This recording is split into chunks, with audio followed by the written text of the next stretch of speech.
Retired military general has actually come out and stated that history is bound to repeat itself in Zimbabwe.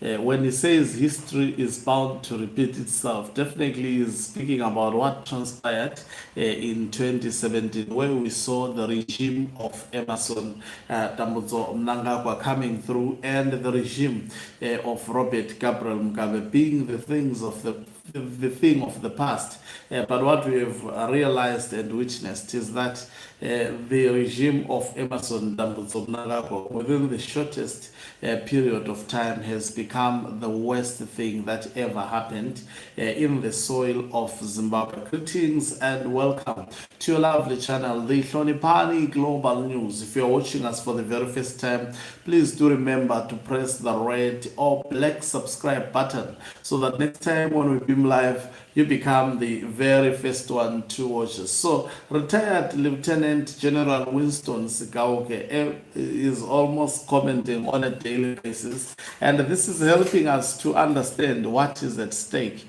in Zimbabwe. He says history has a habit of repeating itself, not always in the same country, not always in the same decade, but the pattern, the principled man who steps aside, the beneficiary who then turns on his benefactor, is as old as African politics. I want to tell you about Jaramogi or Ginger Odinga, and then I want to tell you about a room in Harare in November 2017 when the British were preparing to hand Kenya its independence. They faced a problem. Jomo Kenyatta, the man the people wanted, the man the movement had built itself around, was sitting in detention in Lodwar, inconvenient. So the colonial administration did what colonial administrations always do. They looked for a more manageable alternative. They found Jaramogi Oginga Odinga. Odinga was educated, eloquent, politically sophisticated, and popular. The British offered him the presidency.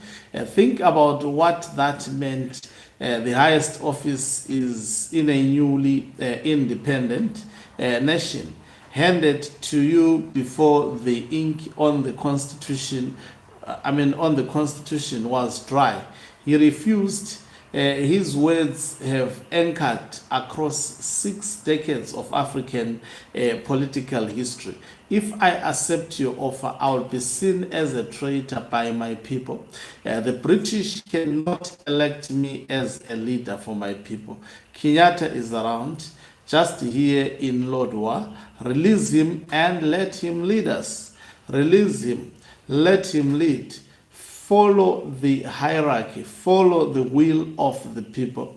Kenyatta was released, Kenya became independent, and Jomo Kenyatta became the first president of Kenya. The position that history, justice, and the liberation movement had always intended for him. What did Odinga receive in turn?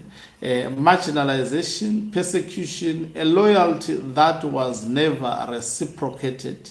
A man who had declined the presidency out of principle was treated as a threat by the very man he had elevated. His son Raila Odinga would spend the next generation fighting for a Kenya his father helped to birth, and being denied its highest office at every turn, including by Uhuru Kenyatta, son of the very Jomo, whose freedom Jaramogi had chosen over his own ambition. The Kenyatta family took everything Odinga gave them, and then they took more.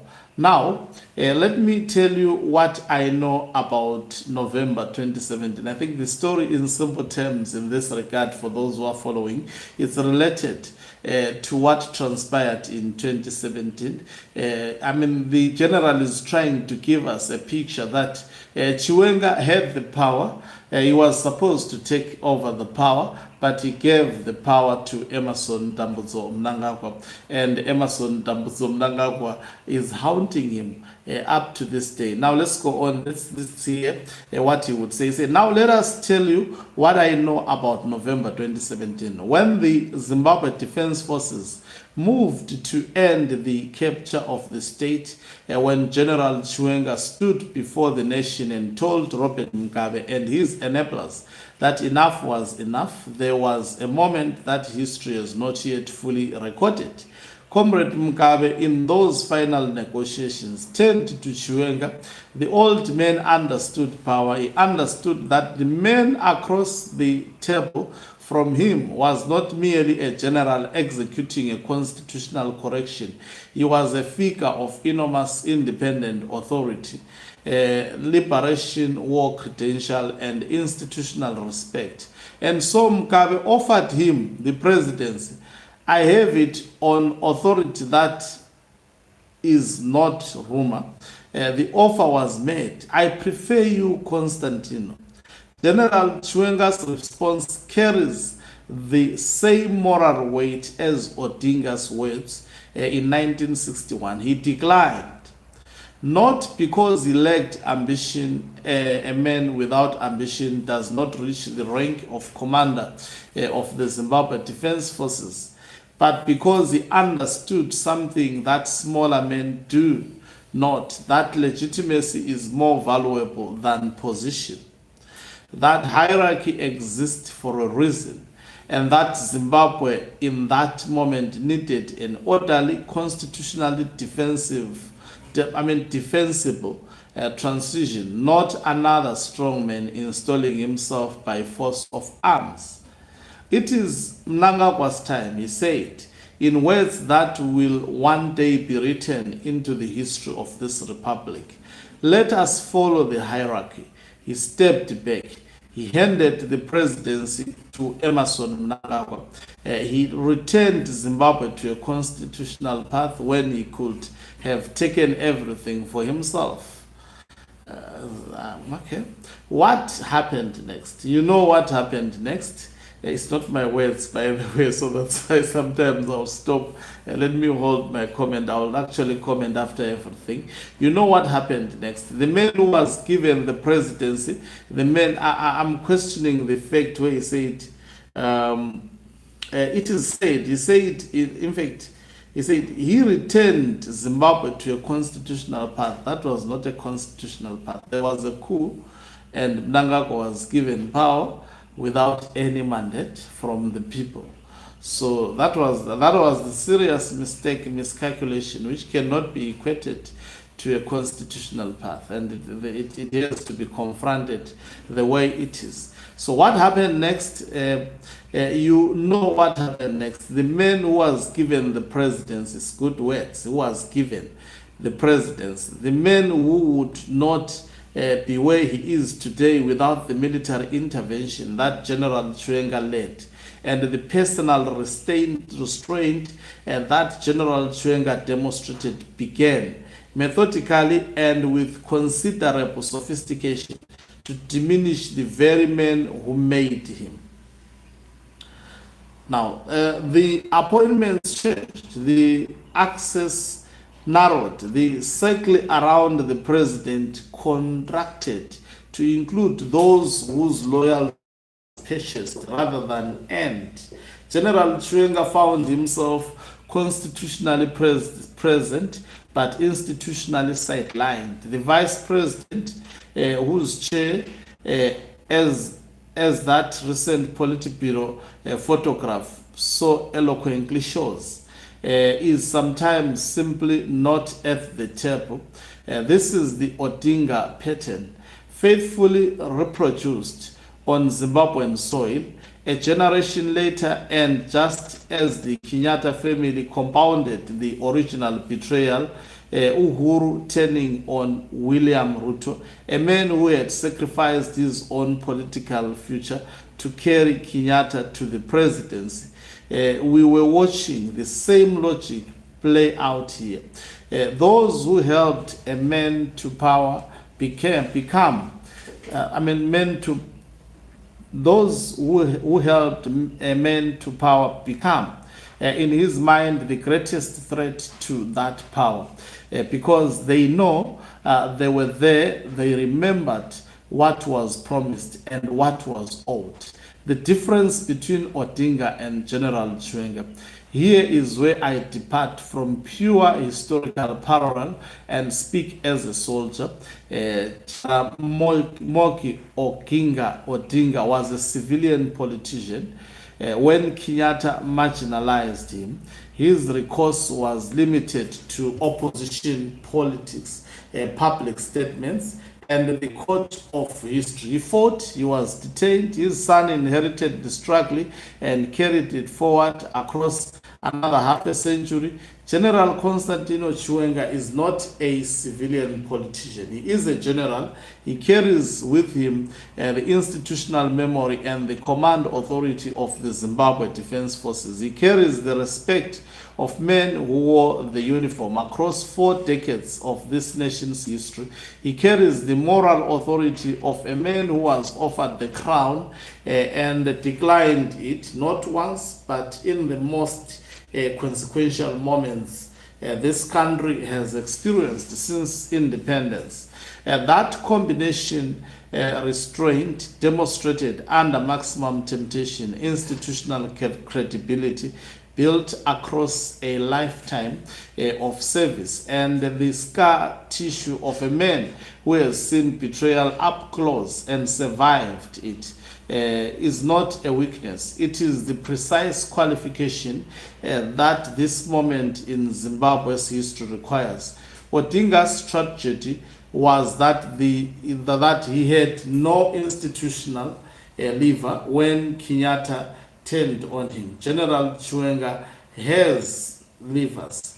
Jaramogi or Oginga Odinga deserved the presidency of Kenya.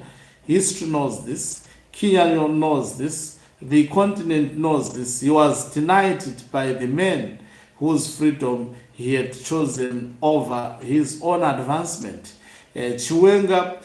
Constantino Chiwenga deserves the presidency of Zimbabwe, not as a reward for 2017 loyalty, should not require payment, but because the qualities he demonstrated in that moment, restraint, principle, institutional fidelity, the willingness to subordinate personal ambition to the greater good, are precisely the qualities Zimbabwe needs at the helm. Retired Lieutenant General Winston Sikauke Mapranga. So he compares what happened, especially in Kenya, and as well as what happened to Zimbabwe in 2017, where retired General Chiwenga was betrayed by the men he actually put in power. Let me hear Kerina Mujaji saying, ungrateful, cunning, and a very selfish, greedy Emerson who lacks probity. His family are the most greedy, treacherous scumbags. General Sando says, very true, Lieutenant General. President Mugabe did not only offered Chiwenga the presidency, he went a step further. He phoned Chiwenga's senior brother to talk to the general. The brother summoned the general, but the general stuck to his guns. He thought it meant good for Zimbabwe. Zuba Rabuda says, stating the obvious won't fix Zimbabwe. General Sigaoke, the ZDF's poor judgment in 2017 is why we are here.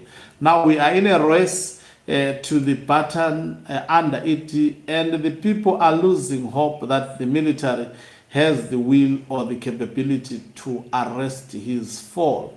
The Democrat ex-street judge says, why didn't he give to Morgan Tsvangirai? You see, you ZANU-PF army, where you get everything wrong. There was Morgan Tsvangirai who could have brought all the needed legitimacy, but obviously says Chiwenga opted to give Hezekiah the job. Now he must dance to his own music. Matope says you should not have allowed Mugabe to rule more than 2 terms. By now, we would be having a fourth president, different individuals, same constitution. Your article is really powerful, but as a good man, you did nothing, and so the nation perished.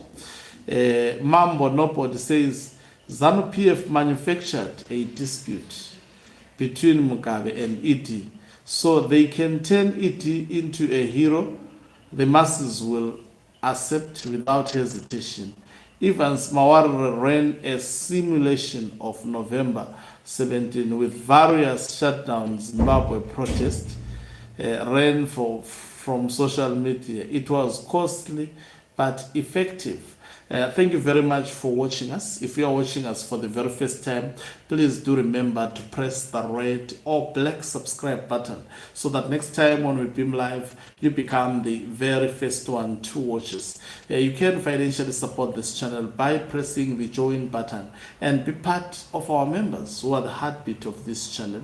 You can equally do so by pressing the thanks button and send us stars. Okangubu Mhlabane is signing out.